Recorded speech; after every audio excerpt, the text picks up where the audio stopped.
Kapoy kayo guys. So kani ken kinahanglan man jud ta mag-relax. So karon kinahanglan jud ta magpadak og lawas. Bisag bayot ta magpadak og lawas. Okay.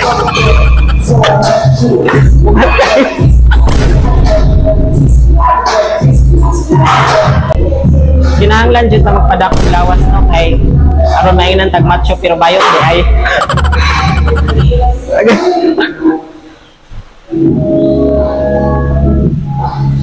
Tama ba?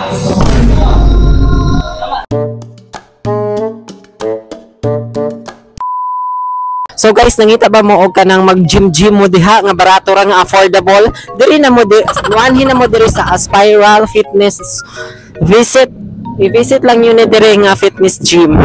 Hangit dapit lo? O sa Jerome sa Arcastelio.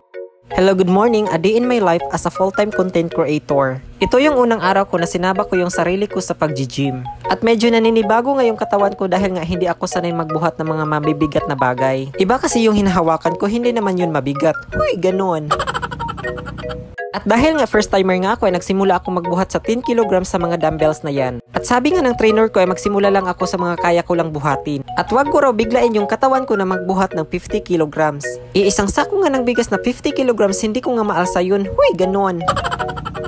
At pagkatapos ko nga dun sa dumbbells ay nagsimula naman dito ako sa barbells, 10 kg pa rin, oo ganon. At pag nandito talaga tayo sa gym ay may proper pa talaga kung anong paghawak niyan, oo ganon. Hindi porkit na mahawakan mo na ayun na yun, hindi nga pala. At ito naman na machine ay kung tawagin natin ay cable row machine, o diba?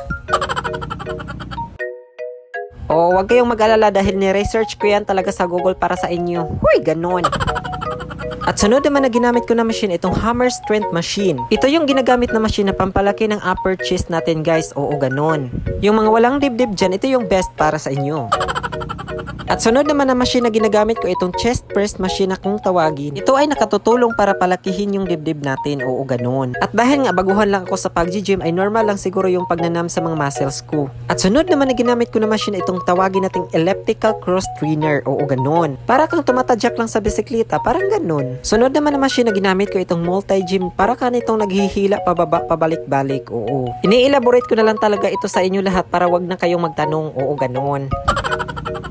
Ito naman ay 4R machine. Ito ay nakatutulong para palakihin yung braso mo, oo ganon. Dapat sa pag-setup nito guys ay yung kaya nyo lang, oo. Nakikita nyo naman siguro guys, no, diba may botas dyan sa gitna ng bakal, oo. Yan lang yung i-setup nyo, dapat naka-set yan. At sunod naman na machine guys ay tinatawag pa rin itong bench chest press, oo ganon. Ang isa-suggest ko lang guys para sa akin na beginner, dapat kayo magdahan-dahan muna, wag nyong biglain ang katawan nyo, dapat sumunod pa rin sa mga patakaran, oo ganon. At sa mga beginners dyan na katulad ko ay sabayan nyo pa rin ng cardio exercise, oo ganon. Ay dapat nga pala nakaset yung schedules natin sa pagja-jogging at sa pag-gym, oo ganon. Eh depende na kasi yan sa inyo, TTH ba or MWF yung schedules nyo, parang ganon. At guys, wag nyong araw-arawin yung pag-exercise ninyo, baka mapagod yung mga katawan ninyo, oo. At maliban naman sa pag-exercise naman ay sa pagkain, dapat maingat din tayo. At dapat yung ini-intake natin na pagkain is highly in protein, like ground meat or fish. At sabayan nyo na rin mga gulay at saka prutas. Guys, alam kong hindi madali ang pagpapaganda ng katawan like me that I'm so skinny.